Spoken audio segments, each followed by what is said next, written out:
দায়িত্ব ছিল, আপনারা 1 নম্বর ইউনিয়ন ছিলেন, তখন আপনারা 1 নম্বর 2 নম্বর ইউনিয়ন ছিলেন। আপনারা তখন জাগ করে বলতেন লোকসভাতে আমরা রয়েছি, বিধানসভাতে আমরা রয়েছি, আর এখান থেকে সমস্ত রাজ্যসভাতে যে প্রতিনিধি পাঠায় সেটাও আমরা পাঠাই, অর্থাৎ আমরা বিরাট ক্ষমতাশালী। আপনারা কিন্তু সেদিন কিন্তু কোন রকম প্রতিবাদ করেন।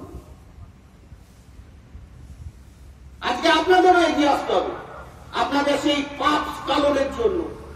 আপনারা ওটা পাপ করেছিলেন। দুর্গাপুরের সমস্ত যারা স্থানীয় যুব আছেন, স্থানীয় আমাদের ঘরের শিক্ষিত সন্তান সন্ততি আছেন, তাদের কাছে আপনারা যে পাপ করেছিলেন সেই পাপ স্খলনের জন্য আপনাদেরও এগিয়ে আসতে হবে। এই দাবিতে যে লোকাল নিয়োগ করতে হবে, ওই অল ইন্ডিয়া বেসিস নিয়োগ পদ্ধতি চেঞ্জ করতে হবে।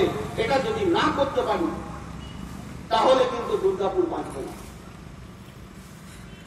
বন্ধু, আমরা সিদ্ধান্ত নিয়েছি, দুর্গাপুরের ছেলেদের বলেছি, শিক্ষিত যুবকদের বলছি বিভিন্ন জায়গায় যে আপনারা ফোরাম তৈরি করুন। ফোরাম তৈরি করে আপনারা গেটে অবরোধ করুন, অ্যালো স্টিলের গেটে, ডিএসপির গেটে অবরোধ করুন।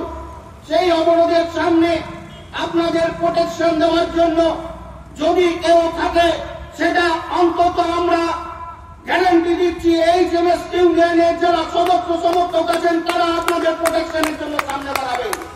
অন্য কোন ইউনিয়ন তারা এগিয়ে আসুক না আসুক, আমরা কিন্তু বলছি আমরা কিন্তু আপনাদের প্রোটেকশনের সামনে দাঁড়াবো। যে কোনো ধরনের যদি কোন রকম অ্যাকশন বা কোন রকম কর্তৃপক্ষ নেই আমরা মেনে নিতে রাজি আছি, আপনারা নিতে পারেন। কিন্তু আমাদের ঘরের যারা শিক্ষিত যুবক সন্তান সন্ততিদের আমরা ছেড়ে দেবো না। অর্থাৎ কিনা দুর্গাপুরকে বাঁচাতে নতুন করে এইচএমএস কেই জাগতে হবে।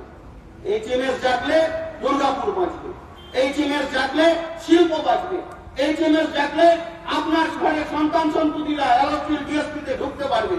অর্থাৎ কিনা এইচএমএস এর যে আন্দোলন, সেই আন্দোলনকে আগামী দিনে পরিপুষ্ট করার জন্য সমস্ত শিক্ষিত যুবককে আমরা বলছি এইচএমএস এর সাথে যোগাযোগ করুন এবং এইচএমএস এর পাশে এসে দাঁড়ান। এইটুকু বলে সকলকে এখানে আসার জন্য এবং 26 তারিখে বন্ধে ঐতিহাসিক বন্ধ করার জন্য, শিল্প ধর্মঘট করার জন্য আহ্বান জানিয়ে আমি আমার বক্তব্য শেষ করলাম। জয় হিন্দ, বন্দে মাতরম। এইচএমএস জিন্দাবাদ, অ্যালো স্টিল এমপ্লয়িজ অ্যাসোসিয়েশন জিন্দাবাদ, Durgapur steel plant permanent employees union জিন্দাবাদ। ধন্যবাদ সুকান্ত রক্ষিত মহাশয়কে। তার সুচিন্তিত বক্তব্য আপনারা শুনলেন।